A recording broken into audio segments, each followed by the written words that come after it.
Thank you very much. Colleagues, let me start with Vladimir and say on this day of all days, I want to pay tribute to your leadership, Vladimir. And friends, it is right that we mark this grim anniversary together. For 3 years, we have been united in opposition to Russia's barbaric invasion. And for 3 years, we've been full of admiration for the incredible response of the Ukrainian people. Their voices must be at the heart of the drive for peace. And I want to be clear that I hear them. I think of the soldiers and the civilians that I met in Kyiv just a few weeks ago in the ICU, the burns unit, the witnesses to the horror of Bucha, the school children I met living under constant bombardment, the soldiers training in the UK bound for the front line. Their voices echo in my ears. They inform the decisions that I take and the peace that I believe that we must see. So I have a very simple, clear message today. The UK is with you today and every day. From His Majesty the King to the NHS workers volunteering in hospitals in Ukraine, to the communities that took Ukrainian refugees to their heart. And that's why I signed our 100-year partnership with President Zelenskyy last month, because we believe in Ukraine's fight today and the country's incredible potential to thrive in the years to come. This is a time for unity. In this crucial moment, as talks begin, we must work together to shape the outcome. Russia does not hold all the cards in this war because the Ukrainians have the courage to defend their country, because Russia's economy is in trouble, and because they have now lost the best of their land forces and their Black Sea fleet in this pointless invasion. So we must increase the pressure even further to deliver an enduring peace, not just a pause in the fighting. And we can do that in 3 ways.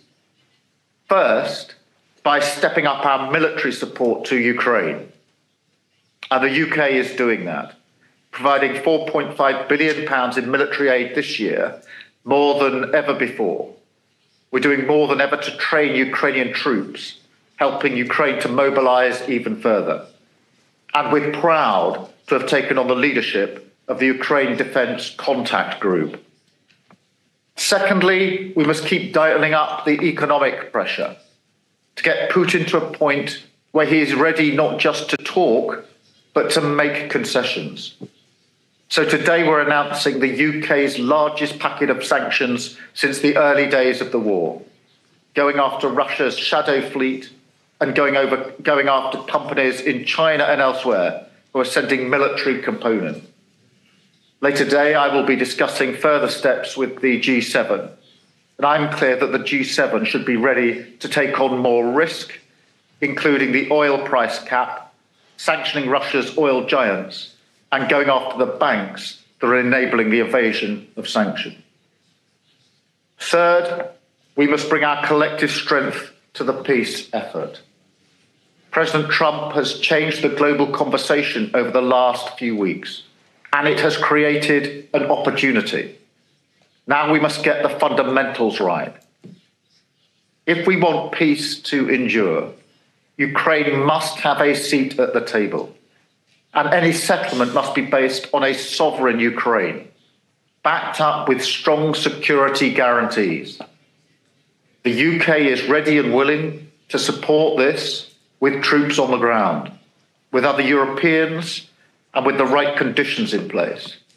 And ultimately, a US backstop will be vital to deter Russia from launching another invasion in just a few years' time. So we will do everything we can to get the best outcome for Ukraine and for us all. And let me close with one of the voices I mentioned earlier, a patient called Petro from the burns unit that I visited in Kyiv. He said to me, If Ukraine fails, Europe will be next. And that is what is at stake here. That is why we will always stand with Ukraine and with our allies against this aggression and for a just and lasting peace.